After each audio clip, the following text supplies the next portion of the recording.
ఒక వ్యక్తి రూపాన్ని యుగాలుగా భారతీయులు తమ గుండెల్లో నిలుపుకున్నారు. అదే వ్యక్తి గుణాల్ని ఆదర్శంగా లోకానికి చూపించారు. కొడుకు ఎలా ఉండాలంటే ఆయన్నే చూపిస్తారు. అన్న ఎలా ఉండాలంటే ఆయన పేరే జపిస్తారు.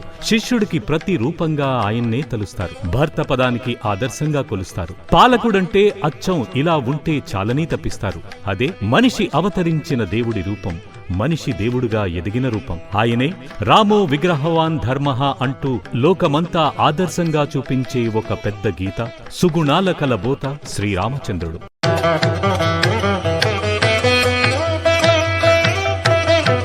శ్రీరాముడు ఆదర్శ పురుషుడు, ఏకపత్ని వ్రతుడు, సత్యవాక్ పరిపాలకుడు, పితృవాక్ పరిపాలకుడు, అన్నింటికీ మించి ఆదర్శ పాలకుడు. అందుకే మాతారామో మః పితారామచంద్రః స్వామీ రామో మత్ సఖా రామచంద్రః సర్వస్వం మే రామచంద్రో దయాళుః అంటూ యావద్భారత జాతి తమకు అన్ని శ్రీరామచంద్రుడే అంటూ శ్రీరాముడి ఆదర్శాలను తలకెత్తుకుని తమ ఆదర్శం ఇది అని కొలిచి చూపించింది. అందరూ చరిత్రను ప్రస్తావిస్తూ కొన్ని నాగరికతల గురించి చెబుతూ ఉంటారు. ఆ క్రమంలో ఎందరో పాలకులు, మరెందరో మానవులు, కొందరి చరిత్రలు కాలగర్భంలో కలిసిపోతే మరి ఎందరి చరిత్రలో చెద పురుగులకు ఆహారంగా మారాయి. కాలాలు గడిచినా, యుగాలు దాటినా తల్లి మాటల్లో, తండ్రి చేతల్లో, గురువు బాటల్లో రాముడి సుగుణాలు మాత్రమే నిలిచిపోయాయి. ఒక నాయకుడు మంచి పాలన అందిస్తే అప్పటి ప్రజలు మాత్రమే గుర్తుంచుకుంటారు. మరో 4 తరాల తర్వాత మరో నాయకుడు వస్తాడు. పాలనా కాలం ముగిసినా యుగాల అనంతరం అందరి గుండెల్లో పదిలంగా ఉండి చివరకు ఈ నేల మీద రాయి రప్ప సైతం రాజ్యమంటే రామరాజ్యమే అని చెబుతున్నాయంటే ఆయన ఎంత గొప్ప నేతై ఉండాలి. ఆయన నడిచిన మార్గం ఎంత ఉదాత్తమైనదై ఉండాలి. ఆయన ఆచరించిన ధర్మం మరెంతో బలమైనదై ఉండాలి. ఎంత కాలం దాటినా రామాయణం మాత్రమే కాలదోషం పట్టకుండా, కాలగర్భంలో కలిసిపోకుండా నిలిచిపోయింది. ఇది రామాయణం రాసిన వాల్మీకి గొప్పతనమా, లేదంటే తన జీవితమైన రామాయణాన్ని యుగాలుగా ఆదర్శాల మూటగా నిలిపిన శ్రీరామచంద్రుడిదా?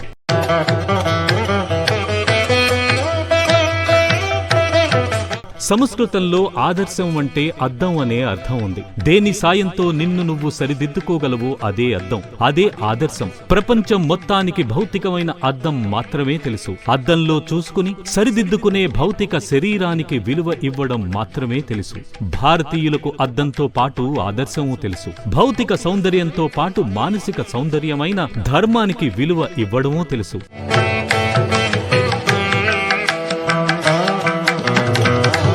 జనుల గుండెల్లో శ్రీరాముణ్ణి ఆదర్శంగా నిలిపిన గుణాలు మొత్తం 16. రాముడు గుణవంతుడు, శక్తిశాలి, ధర్మాత్ముడు, కృతజ్ఞతా భావం కలిగినవాడు, సత్యాన్ని పలికేవాడు, దృఢమైన సంకల్పం కలిగినవాడు, అన్ని ప్రాణుల మంచి కోరేవాడు, విద్యావంతుడు, ఎన్నిసార్లు చూసినా ఇంకా చూడాలనిపించేంతటి సౌందర్యం కలిగినవాడు, ధైర్యవంతుడు, క్రోధాన్ని జయించినవాడు, తేజస్సు కలిగినవాడు, ఎదుటవారిలో మంచిని చూసేవాడు, అవసరం అయినప్పుడు మాత్రమే కోపాన్ని తెచ్చుకోగలిగినవాడు. ఎన్ని సుగుణాల శ్రీమంతుడు గనకే శ్రీరాముడి కథను రాసే మహద్భాగ్యం తపస్సంపన్నుడైన వాల్మీకి మాత్రమే దక్కింది. శోకం నుంచి పుట్టిన శ్లోకమే రామాయణానికి మూలమైంది.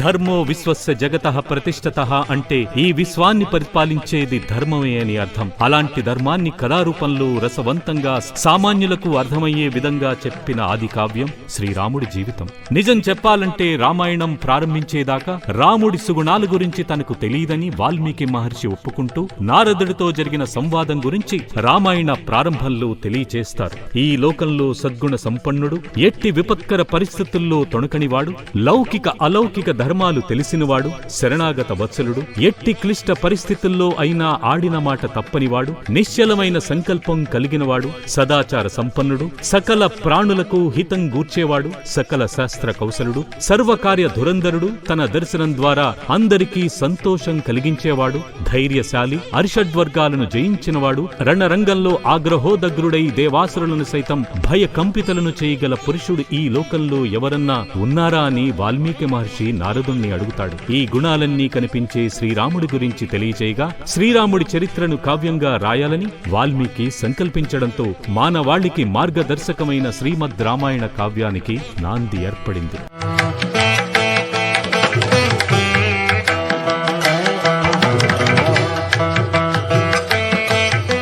శ్రీరాముడి గొప్పదనం తెలుసుకోవాలంటే ముందుగా ఆయన్ను ఒక పాలకుడిగా, ఒక మనిషిగా భావించి ఆయన జీవితాన్ని పరిశీలిస్తే తప్ప ఆయన గొప్పతనం అర్థం కాదు. ఎక్కడా ధర్మం తప్పకుండా మనిషి ఎలా జీవించాలో చూపించారు. 24,000 శ్లోకాల కావ్యంలో మానవ జీవన మార్గాల ఆవిష్కరణే రామాయణం. ముందుగా దశరథుడు రాముణ్ణి అడవికి వెళ్లమని ఆజ్ఞాపించిన సందర్భంలో మాట తప్పని వ్రతం వల్ల నిన్ను అడవికి వెళ్లమని ఆజ్ఞాపించాను. నన్ను ఎదిరించి యుద్ధం చేసి నన్ను ఓడించి నా కళ్ల ముందే తిరిగి రాజ్యపాలన చెయ్యి. వృద్ధుణ్ణి కాబట్టి నీ చేతిలో నేను సులభంగా ఓడిపోతాను. ఈ విషయంలో నేను ఏమీ అనుకోను, ఆనందపడతాను అని ఆ తండ్రి బతిమాలాడంటే, ఆ కోరిక తీరక అసువులు బాసాడంటే పితృవాక్ పరిపాలనకు కట్టుబడిన కొడుకుగా రాముడు ఎంత గొప్పవాడై ఉండాలి.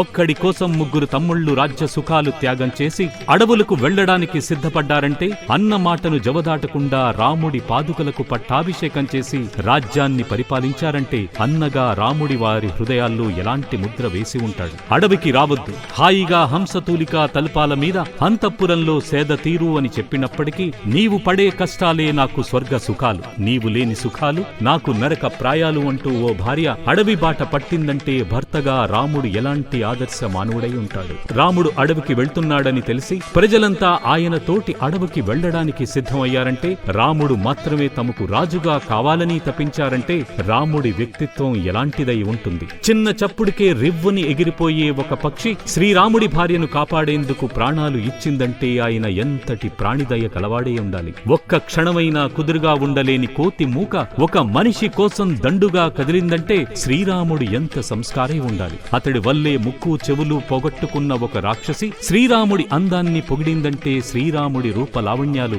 ఏ విధంగా ఊహించాలి. చివరకు తనకంటే బలవంతుడు ఎవ్వడూ లేడని విర్రవీగి కైలాసాన్ని సైతం కదిలించేసిన రావణాసురుడు శ్రీరాముడు ఎదురైన సందర్భంలో శరసంధానం కూడా మరిచిపోయి ఆయన అందాన్ని చూస్తూ ఉండిపోయాడంటే శ్రీరాముడి తేజస్సును ఎంతలా ఊహించుకోవాలి.